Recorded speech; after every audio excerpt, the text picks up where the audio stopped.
అయితే ఇప్పుడు మనతో పాటు ఇదే అంశం పైన చర్చలో పాల్గొనడానికి వైసీపీ నుంచి బొట్ల రామారావు గారు ఉన్నారు. నమస్తే అండి.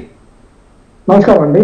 సో ఇప్పుడు మరి టీడీపీ నుంచి వీళ్ళు మీ మీద తీవ్ర ఆరోపణలు చేస్తున్నారు. అంటే కియా వెళ్ళిపోవటానికి కానీ అమర్ రాజా వెళ్ళిపోవటానికి కానీ ఓ రకంగా చెప్పాలంటే వైసీపీ మొత్తం అసురు పాలన చేసింది అంటున్నారు. మరి నిజంగానే వైసీపీ హయాంలో రాయితీల్లో 50% కమిషన్ అడిగిన మాట వాస్తవమేనా? ఇదంతా కూడా డైవర్షన్ పాలిటిక్స్ లో ఇది ఒక మళ్ళా చాప్టర్ అండి. ఒకటండి, మనం అర్థం చేసుకోవాల్సింది ఏంటంటే, వీళ్ళు దావోస్ పర్యటన పేరుతోటి ప్రభుత్వ ధనాన్ని విపరీతంగా ఖర్చు పెట్టి ఏమాత్రం కూడా ఎఫెక్టివ్గా ఏమాత్రం కూడా పరిశ్రమలు కానీ పెట్టుబడులు కానీ తీసుకురాలేక బొక్కబోర్ల పడ్డారు. అట్లాగే ఇక్కడ మాది ఎన్డీఏ సర్కారు, డబుల్ ఇంజిన్ సర్కార్ అని చెప్పి ఏదైతే కేంద్ర ప్రభుత్వం ప్రకటించినటువంటి బడ్జెట్లో ఎక్కడా కూడా ఆశాజనకంగా లేదండి. పైపెచ్చు ఇంకా నష్టం జరిగింది. ఆ మిత్రులు తెలుగుదేశం ప్రతినిధిగా చెప్తున్నారే పోలవరం ప్రాజెక్టు గురించి.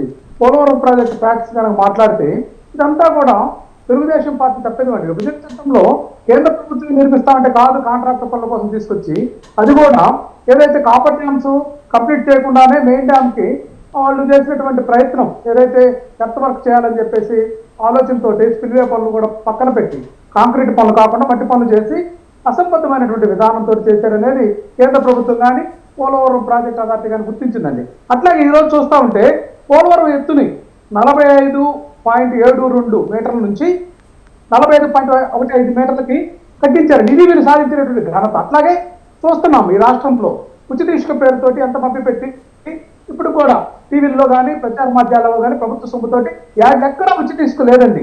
ఇది అబద్ధాలను మళ్ళీ వదిలివేస్తే ఏదైనా సరే ఇసుక వాడేటటువంటి వర్గాలు 10% 15% ఉంటాయి. రేపు 85% ఎట్లా మభ్యపెట్టాలనే ఆలోచన. మద్యం విషయం కూడా చూసాం కదండి. ధరలు ఏకవిగిన 20% పెంచి లబ్ధి చేకూర్చినటువంటి మాట. మద్యం సిండికేట్లు చేసి వీళ్ళ పార్టీకి సంబంధించినటువంటి వ్యక్తులకు షాపులు వచ్చేటటువంటి విధానం. ఈరోజు బెల్ట్ షాపులకు వల్ల తెరదీసి ప్రతి గ్రామంలో కూడా బెల్ట్ షాపులు తీసుకొస్తున్నటువంటి విధానం.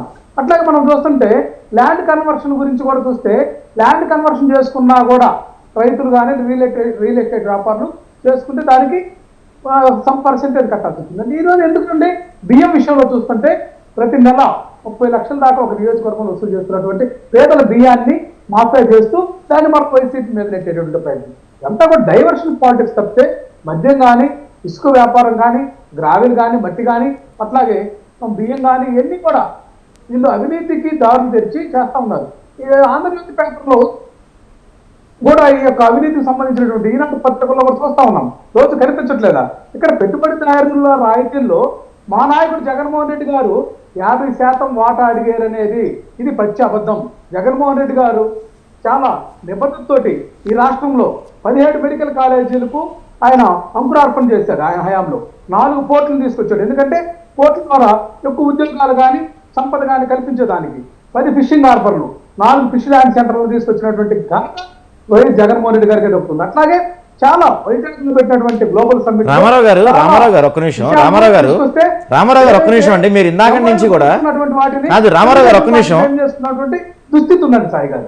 రామారావు గారు ఒక్క నిమిషం. మీరు ఇందాక నుంచి కూడా కేంద్ర ప్రభుత్వం నుంచి తెచ్చినవి లేకపోతే మెడికల్ కాలేజీలు లేకపోతే వీటి గురించి చెప్తున్నారు. కానీ వెళ్ళిపోయిన కంపెనీస్ గురించి మొన్న దావోస్లో కూడా జరిగిన సమావేశంలో వాళ్ళందరూ దావోస్ ప్రతినిధులు మీరు గనక జగన్మోహన్ రెడ్డి మళ్ళీ అధికారంలోకి రాడు అని రాసిస్తేనే మేము ఏపీలో పెట్టుబడులు పెడతాం లేకపోతే పెట్టమని చెప్పి చాలామంది మాట్లాడారు.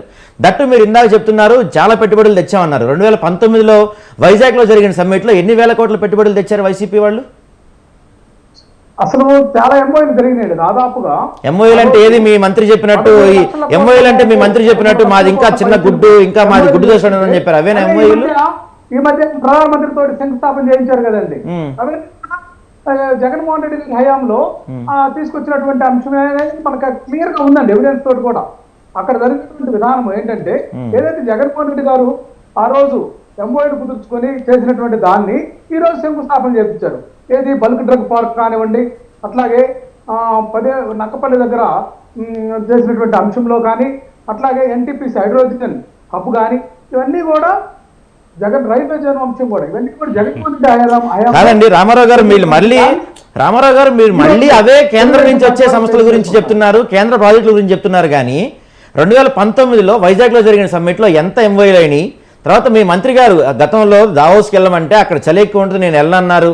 ఇప్పుడే పుట్టిన బిడ్డ మాది, చిన్న గుడ్డు పొదుగుతుంది అన్నారు. మరి మీరు కూడా ఏం తేలేదు కదా పెట్టుబడులు. ఇప్పుడు మీరు టీడీపీ గురించి 8 నెలల హయాంలో వచ్చిన టీడీపీ గురించి మాట్లాడే అర్హత వైసీపీకి ఉందంటారా? ఖచ్చితంగా అండి. ఇక్కడ వైఎస్ఆర్ కాంగ్రెస్ పార్టీ నిబద్ధతతో పనిచేసింది.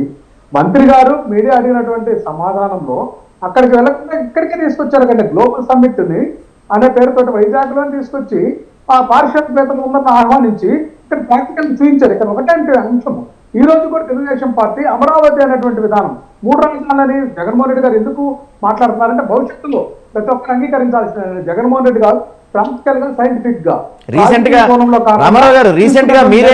రామారావు గారు మొన్న మండలిలో మీరు మిస్ అయినట్టున్నారు. మొన్న మండలిలో మన మీ బొత్స సత్యనారాయణ గారు 3 రాజధానుల అంశంపై మేము పునఃసమీక్షిస్తాం అనేది అన్నట్టుగా ఉన్నారు.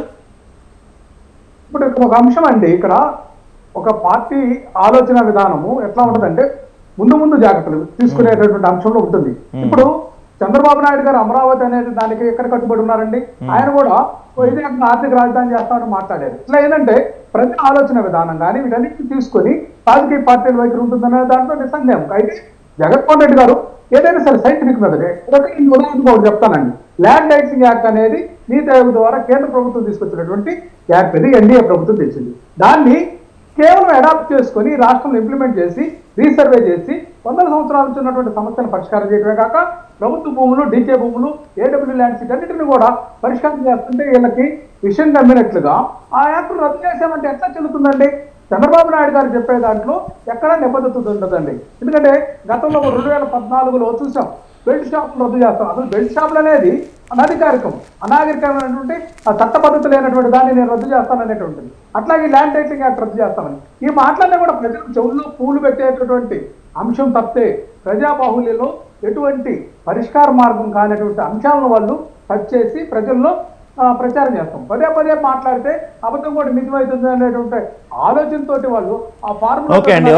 ఓకే రామారావు గారు, ఓకే అండి.